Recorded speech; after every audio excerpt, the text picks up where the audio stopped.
आपका किरदार क्या होने वाला है भारत बंद का? मेरे कैरेक्टर का नाम है महक शर्मा। एक वाइल्ड लाइफ फोटोग्राफर है और दिल्ली में पढ़ाई की है उसने, दिल्ली में काम करती है इसकी ओरिजिनली सबसे पहली लखनऊ। जो वाइल्ड लाइफ फोटोग्राफी का एक्सपीरियंस था ना बचपन में, इसने मुझे खींचा था।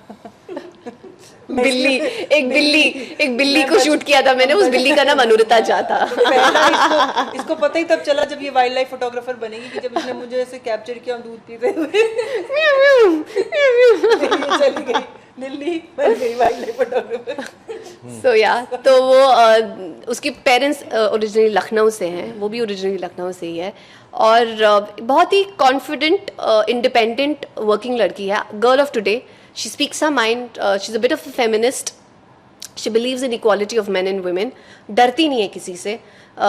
जो उसके दिमाग में आता कहती है। वो इनफैक्ट अगर आप ट्रेलर में भी देखेंगे तो वो जो हीरो है हमारे रणवीर, उसको भी जो उसका वो डायरेक्टली बोल देती है कि दिस इज़ 21st सेंचुरी और यहाँ पे लोगों की ज़िंदगी ठेके पे नहीं दी जाती है। So she is a girl of today who stands for what she believes in, and she is the kind of a girl who believes कि a career and personal life can coexist. You don't have to give up one for the other to exist.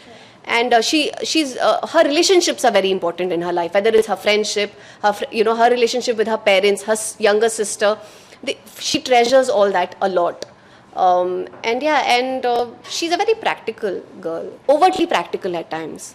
Even the way she handles love is overtly practical. She's not your regular लड़की जो प्यार में पड़ गई तो फिर बस पड़ ही गई। ये बहुत सोच समझ के अपने decisions लेती है और yeah, that's how Mahak is. मैं यास्मीन मिर्ज़ा का रोल प्ले कर रही हूँ, जो कि एक मुस्लिम लड़की है and she belongs to a jewellers family जो कि काफ़ी रिच हैं, but they still have this old school thought of getting, मतलब आपको अपने किरदार में शादी, कम्युनिटी में शादी करनी चाहिए, आपको लव मैरिज नहीं करनी चाहिए, हमने जो लड़का पसंद करके दिया, you should get married. But eventually she is in love with another guy, with a guy who is not from the community and उसकी तो पूरी जर्नी है, जो उसका कॉन्फ्लिक्ट है, that's how the film starts.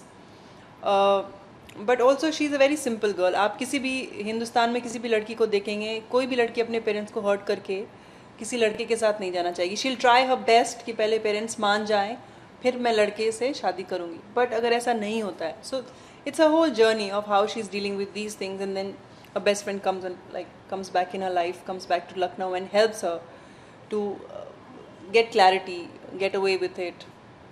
So that's how the whole story is and it's a beautiful story. मुझे ऐसा लगता है कि मतलब जितनी भी लड़कियां इस फिल्म को देखने आएंगी, there is one point that they will think of their fathers. It's such a beautiful scene that I think जब हम शूट कर रहे थे तभी अफजाल सर ने कहा था कि इस सीन को देख के सारी लड़कियां रोएंगी, सारी बेटियां रोएंगी, they'll remember their father. And when I was doing that scene, believe me, it was the most difficult scene because I love my father. And as an actors we use different techniques to bring out that thing. So for me it was an emotional memory that I was using, and it would just like, it would hit me so hard ki oof, so it's a beautiful journey of Yasmin Mirza in this film. Yes. So sir, why you choosing them as a Yasmin and as a Meg? I think I answered it before.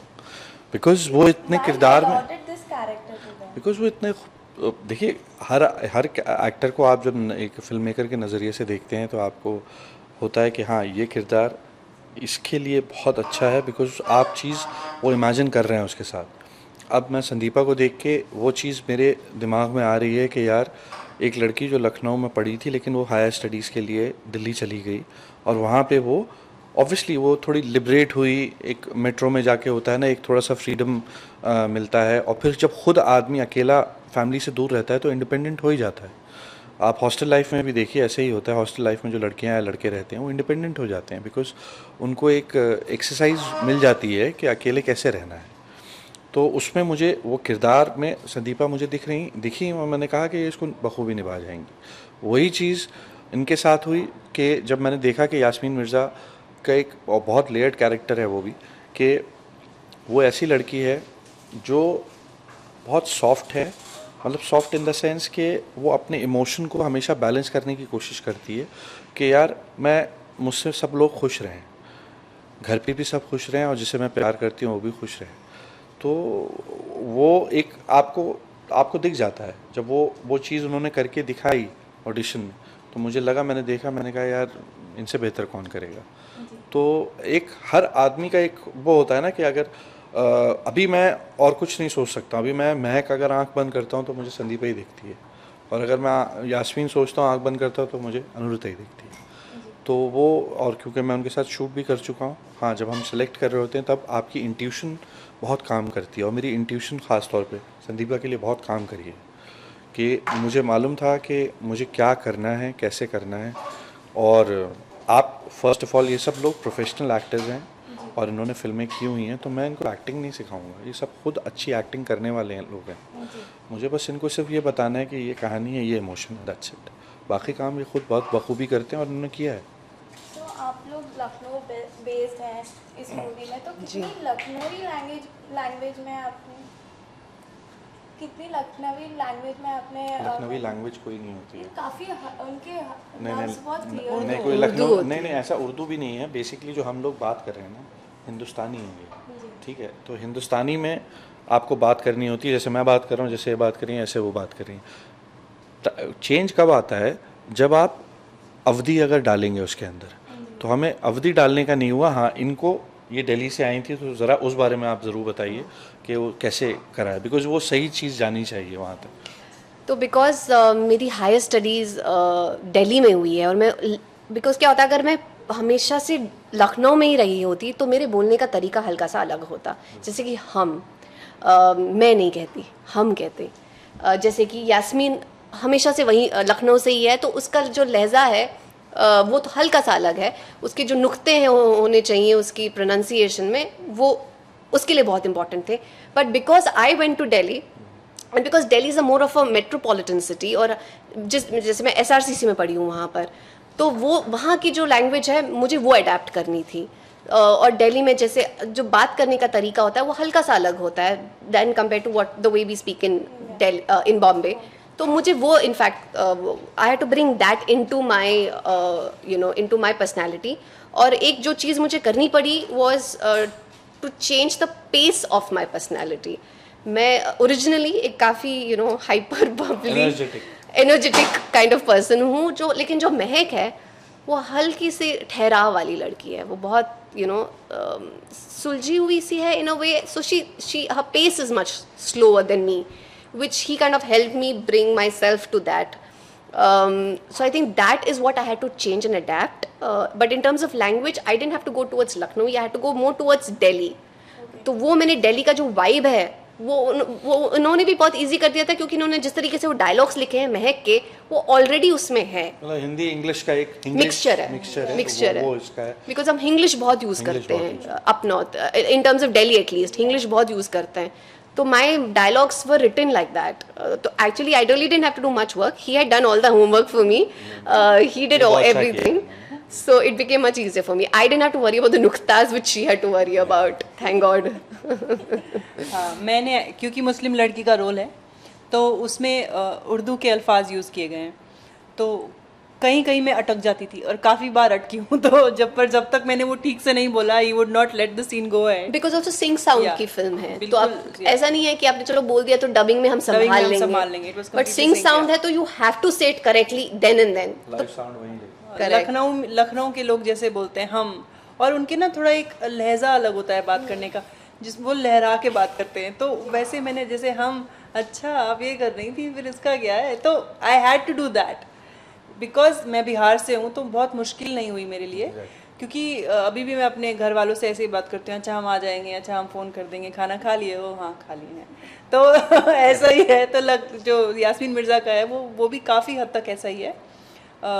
हाँ, जो Urdu words थे, वो एक कौन सा word था जहाँ मैं अटक गई थी, खुदा हाफिज़, खुदा हाफिज़, मैं बोल रही थी खुदा हाफिज़, इन्होंने बोला ए खुदा kho kho from the epic लॉचेस। बहुत देर तक मैं खो खो ही करती रहती थी, जहाँ कट होता था खो खो शुरू हो जाती थी, which is very difficult because आप तो एक इमोशन का भी आपको ट्रैक रखना है, वो भी रखता है, और वो भी प्रोनाउंसिएशन भी रखना है, अब डायलॉग्स भी याद रखने हैं आपको। तो actually it's a very very very tricky and difficult thing. If as he said that if you don't speak these words correctly, it doesn't make any sense, because then ये एक्टर का सबसे पहला काम है कि जो आप लैंग्वेज बोल रहे हैं, जो उसका लहजा है, वो आप अगर वैसे नहीं बोलेंगे then there is no point, just don't say वो इट। जेन्युइन लगना चाहिए, जेन्युइन लगना चाहिए। सब कुछ वैसे ही बोल रहे हैं, लखनवी अंदाज है, आप हम करके बात कर रहे हैं, लेकिन अगर आपका जो जिस खानदान से आप बिलोंग करते हैं वही नहीं बोलेंगे तो what's the point. So on screen तो आप लोग फ्रेंडशिप निभा रहे हैं, ऑफ स्क्रीन कितनी अच्छी फ्रेंडशिप बनी है? हम we hate each other, I can't stand I can't stand her. Can you see? पक पक चुया नहीं क्या Cut that. चूहिया चुया, nothing else, no nothing else, चुया, just चुया। तो आप जैसे ही देख रहे हैं, हम सेट पे हमें तितलियां बुलाया जाता, क्योंकि हम जैसे सेट पे आते थे सब कलरफुल हो जाता था। but we met for the first time on the film. We didn't know each other before this, and in fact जब यास्मीन का कास्टिंग नहीं हुआ था और मैं अफजाल को बार बार पूछती थी who's doing यास्मीन, बिकॉज हमारा फिल्म में रिलेशनशिप ऐसा है कि that we are childhood best friends. तो मेरे लिए बहुत इंपॉर्टेंट था कि whoever is cast in the film, I have to get along with them really well. तो मेरे लिए हमेशा वो स्ट्रेस होता था क्योंकि दो लड़कियों का एक साथ कभी कभी बहुत मुश्किल हो जाता है, खतरनाक मामला। But the day I met her and till date, And the childhood friendship is very sweet. Like if you're sitting there and I am angry, बचपन की भाई इसका आज मूड खराब है, मतलब पता चल जाता है, निकल जाओ। So that chemistry is difficult to bring out. Yeah. But it just happened. It just organically. happened. I don't know how, but it just happened. Like right from the first shot, it was there, and we were pretty surprised. But it was very sweet. Yeah. So lastly movie release होने वाली है, क्या कहना चाहेंगे आप अपने fans viewers को? यही कहना चाहूँगी यार, 28th July, this Friday, the film is coming out. Please go to the theaters.